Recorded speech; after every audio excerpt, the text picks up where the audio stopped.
You're watching Education for Health Professional Regulators of Ontario, colleges under the Regulated Health Professions Act. Richard Steinica is a senior partner of Steinica Mikura LeBlanc, and he practices exclusively in the area of professional regulation.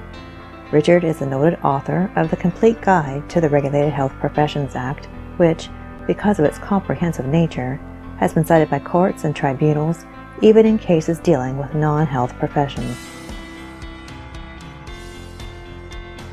Marshall Molesky is the past president of the Federation of Health Regulatory Colleges of Ontario, and he serves as Chief Executive Officer and Registrar of the Ontario College of Pharmacists. Join Marshall and Richard now as Marshall poses a number of important questions on behalf of those of us who want to know more about regulating healthcare practitioners in Ontario.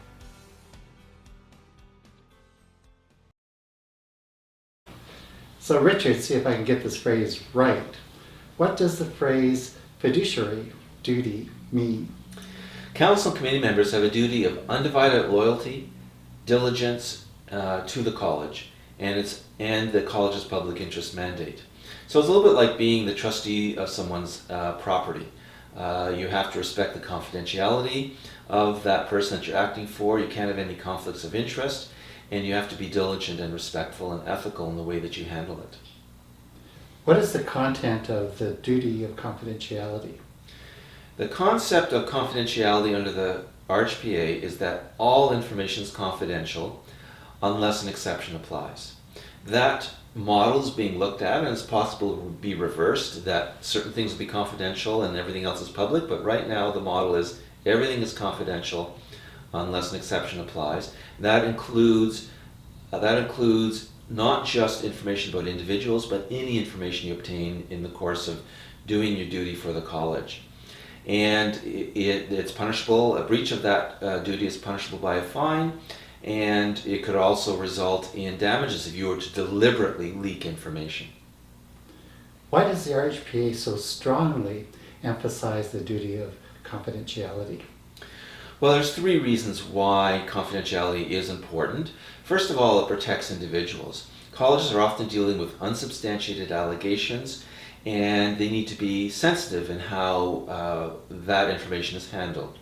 It also encourages candid cooperation by members of the college or witnesses with the college if they know that the information will be kept confidential unless it's needed to protect the public. Secondly, keeping information confidential protects the tainting of the college process. So if a decision is to be made by a committee, it needs to be made by people who have an open mind with proper information, who have not been tainted by gossip. Thirdly, there is some value in allowing, at least in the early stages of discussing issues, putting everything on the table without worrying that someone will say, hey, they're talking about doing this radical thing, when in fact it's just putting all the options on the table. You mentioned that confidential information can be disclosed if an exception in the RHPA applies. What are those exceptions? Well, there's two main exceptions. One is if the information is already public under the RHPA. So for example, if something's been discussed at an open council meeting, subject to the principle of speaking one voice, that's publicly available. Secondly, if you are administering the legislation, you are allowed to share information to do that. So for example, during an investigation of a complaint, witnesses will have to be told that that investigation is occurring.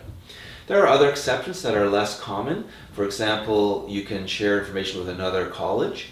You can share information with police officers if there's concern about criminal behavior by a practitioner. If there's a concern about someone's safety, the disclosure could be made then. The college, if there's a prominent issue in the news, they could confirm that that issue is being investigated, and if there's written consent from everyone involved. Most of what you discussed so far relates to disclosing college information to people outside the college. What about confidentiality within the college? Within the college, there is confidentiality obligations as well, and it basically is need to know. You only have access to information if you need to know it to do your job. So for some committees, for example, the ICRC that investigates complaints, there's no need to tell other people or for example, someone who might be undisciplined about the case because you might be tainting them. Similarly, though, the Quality Assurance Committee, they might need to know a lot of information about the past history of the practitioner in order to do their job, so the need to know could be very broad. Richard, tell us about the additional duty of confidentiality in the quality assurance matters. There's a special provision, in fact two of them, Section 83 and 83.1, that says that whatever information that is generated through the quality assurance process must stay there. We sometimes call it a black hole. They get all the information they want, but nothing comes out. This is to foster candid participation in what is really a no-fault, no-blame process, so that people feel comfortable in cooperating with the quality assurance process and don't feel that it is just a means to get information to go to complaints and discipline. There are a couple of exceptions. For example, if a practitioner is dishonest with the quality assurance program or not cooperating with the quality assurance program, that can be disclosed.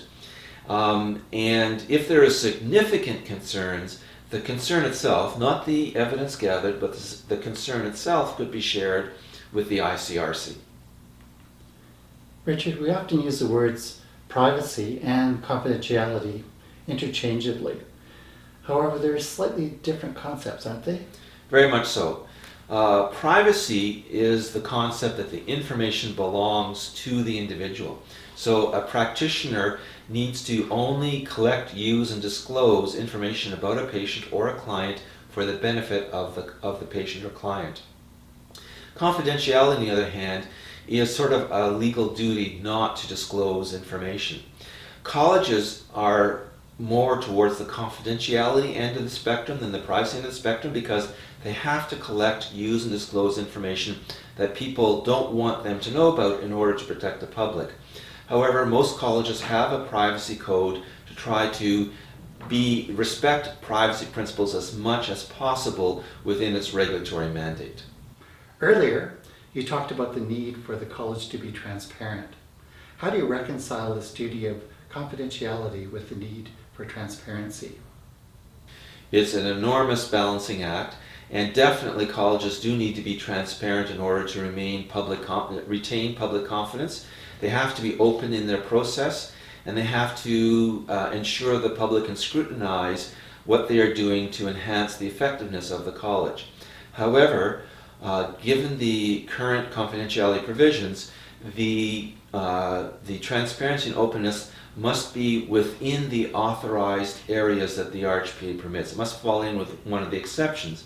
As we talked about earlier, though, some of those exceptions are quite broad, including making disclosure in order to administer the legislation appropriately. Richard, realistically, very few councils or committee members would deliberately breach their duty of confidentiality. Probably the greater risk is for an inadvertent disclosure. How can this be prevented? You're absolutely right. And if you are starting on as a new council member, a new committee member, a new staff member, you need to think through what are the ways in which I could, perhaps by reviewing something, taking something out of the college offices, reviewing something through a website, how could I be disclosing information that should be confidential by accident? So there's a series of measures in place that your college has. For example, there's physical measures. Even council members can't go beyond the front barrier that where the information is kept. They usually are kept to the parts of the college offices that are available for council and committee business. There are organizational measures such as the need to know policy we talked about earlier, and policies about what you do when you're transporting or transmitting information that you're using outside of the college offices. And then finally, there are technological measures such as passwords, encryption, virus programs, and firewalls that you need to be using to ensure the information is kept confidential. Thank you.